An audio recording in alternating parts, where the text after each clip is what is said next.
आज हम पढ़ेंगे प्रोजेक्टाइल मोशन, बहुत कम टाइम है। सो motion of an object under the influence of gravity is called projectile motion. मतलब कि अगर हम किसी भी ऑब्जेक्ट को एक सर्टेन वेलोसिटी के साथ हॉरिजॉन्टल के कुछ एंगल थीटा से अगर ऑब्जेक्ट को थ्रो करते हैं, तो जब वो फ्लाइट मोड में रहता है, इस केस में जो वो मोशन करेगा, इसी मोशन को हम बोलते हैं प्रोजेक्टाइल मोशन। ठीक है। सो यहाँ पे तीन डेरिवेशन आते हैं जो इंपॉर्टेंट है। तो पहला है आपका टाइम ऑफ फ्लाइट, सेकेंड है हाइट, थर्ड है आपका रेंज। ओके।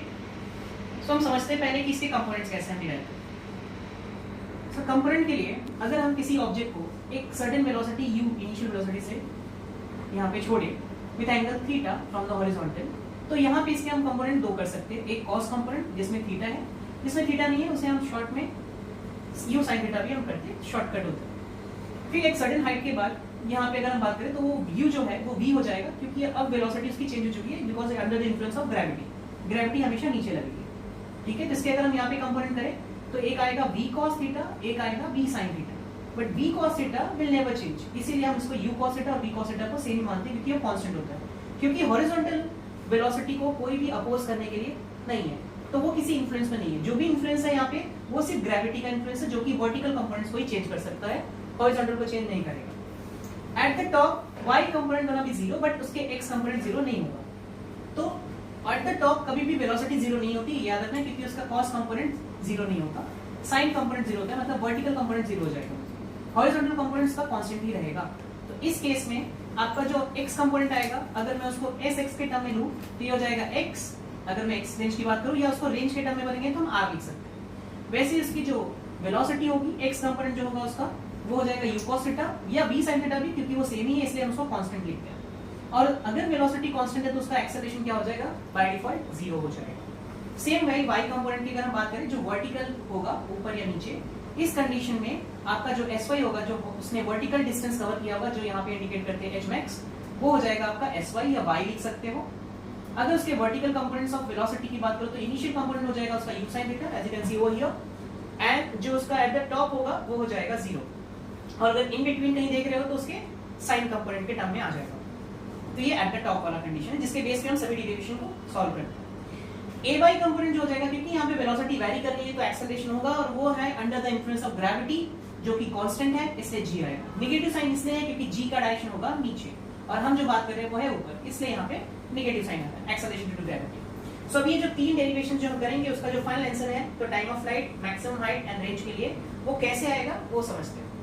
तो टाइम ऑफ फ्लाइट के लिए अगर हम बात करें तो according to the first kinematic equation, अगर मैं इसके कंपोनेंट्स लूं तो हमारे पास जो v का कंपोनेंट है हमें पता है v is equal to u plus at, उसी का अगर मैं y कंपोनेंट ले लूं तो ये हो जाएगा यहाँ पे y। टाइम को हम सेम रखेंगे। तो as you can see at the top, अगर मैं टॉप की बात करूं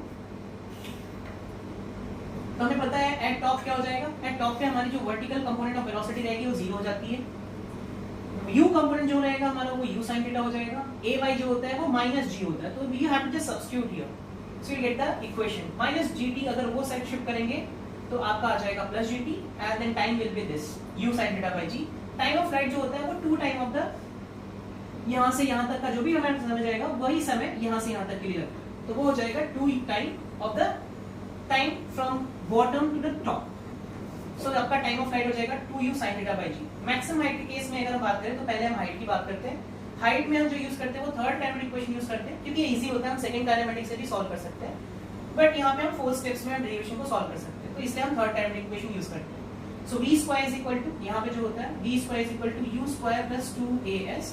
अगर मैं इसका y कंपोनेंट लूं तो एज यू कैन सी वो हियर, यहाँ पे आपको आ जाएगा, सभी में y आ जाएगा, और इस सबको ऑलरेडी हमने यहाँ पे रिजॉल्व किया हुआ है, तो उसकी वैल्यूज को हम सब्स्टिट्यूट करते हैं। तो y component as you can see zero होता है तो जीरो रखेंगे। y component of initial velocity आपका u sin theta whole square minus 2 हो जाएगा, बिकॉज ऑफ 2 तो एवरेज रहेगा, y की वैल्यू यहाँ पे ay की वैल्यू माइनस g आ जाती है, और sy की प्लेस पे we are substituting h। So after solving this, here you will get u square sin square theta minus 2gh will go that side, so you will get what 2gh here positive में, 2 and g will shift this side, तो आपका divide करके आ जाएगा u square sin square theta upon 2g। okay, this will be your maximum height।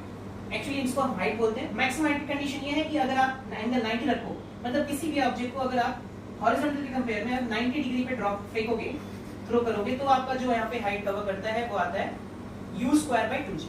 Okay, so this is the condition of maximum height. Okay, and this is the equation of height. Third case जो आता है वो है range, उसमें हम लिखते हैं sx, means जब उस कोई भी object time of flight cover करके पॉइंट को डिस्टेंस को कवर करता है, इसे हम बोलते हैं रेंज, जिसको आप sx के टर्म में इंडिकेट कर सकते हो। तो जो आपका हॉरिजॉन्टल डिस्टेंस कवर होता है in the given time of flight, तो वो जो वेलोसिटी के साथ चल रहा है वो कांस्टेंट है, इसके लिए हम ये डायरेक्टली फॉर्मूला यूज कर सकते हैं, तो इसमें हमें कोई भी काइनेमेटिक इक्वेशन को यूज करने की जरूरत नहीं पड़ती। तो sx इक्वल टू हो जाएगा आपका vx into ta, vx in the sense आपका ux भी लिख सकते हो, क्योंकि vx और ux कांस्टेंट है, तो उसकी वैल्यू में कोई चेंजेस नहीं होगा, जो कि हो जाएगा u cos थीटा। तो u cos theta into time of flight that we already know 2u sin theta by g. If I substitute over here, I get r का value u square which is u into u, तो ये दोनों u को हम multiply करेंगे तो आ जाएगा u square 2 time sin theta cos theta, ये sin थीटा आपका यहाँ आ जाएगा, cos थीटा यहाँ पे, g will be as it is.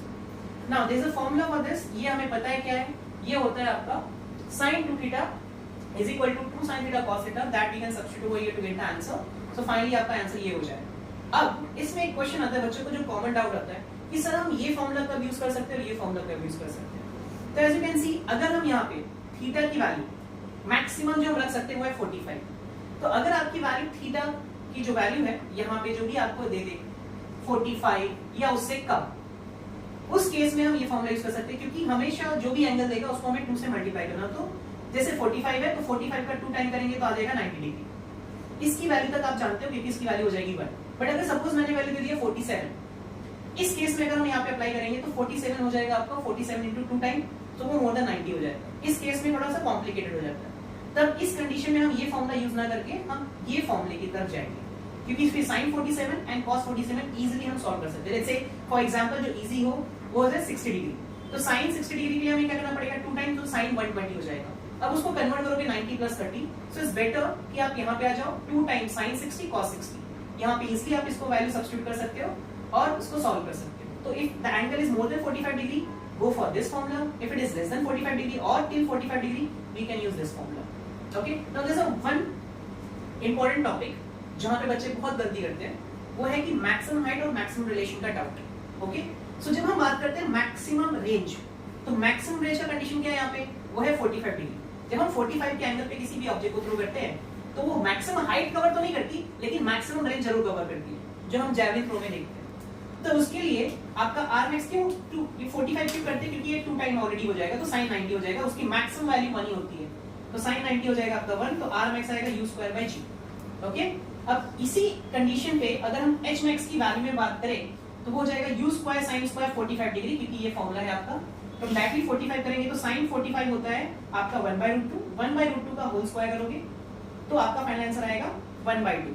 तो 2 जब नीचे आएगा तो ये हो जाएगा u²/4g, 2 ऑलरेडी था, तो u² जो g है वो ऑलरेडी आपका r max है, so we can substitute at the place of u²/g which is r max, so आपका फॉर्मूला आ जाएगा r max/4। ये बहुत इंपॉर्टेंट होता है कि जब आपको कोई क्वेश्चन में r max की वैल्यू ऑलरेडी दे दी, लेट्स से 2 मीटर, तब यहाँ पे आप जो h max निकालना चाहो वो आसानी से निकाल सकते हो ये फॉर्मूला यूज करके। लेकिन अगर क्वेश्चन में कभी उसने h max आपको पहले दे दिया, तो h max का कंडीशन है कि थीटा इक्वल टू 90 डिग्री, तो हम ये फॉर्मूला यूज नहीं कर सकते, तब हमें ये फॉर्मूला यूज करना है, क्योंकि h max की कंडीशन है थीटा 90 पे और r max की कंडीशन है 45 पे। ये बच्चों को डाउट होता है, जिसकी वजह से वो कभी-कभी r/4 की जगह पे r/2 यूज कर लेते हैं, ये बच्चों से गलती होती है। तो ये आपको ध्यान देना है कि पहले उसने डेटा क्या दिया है, r max अगर पहले दे दिया है, मैक्सिमम रेंज की कंडीशन 45 होती है, बट अगर क्वेश्चन उसने पहले मैक्सिमम हाइट दिया तब उसकी कंडीशन 90 होती है। सो आई होप आप ये समझे। Thank you very much.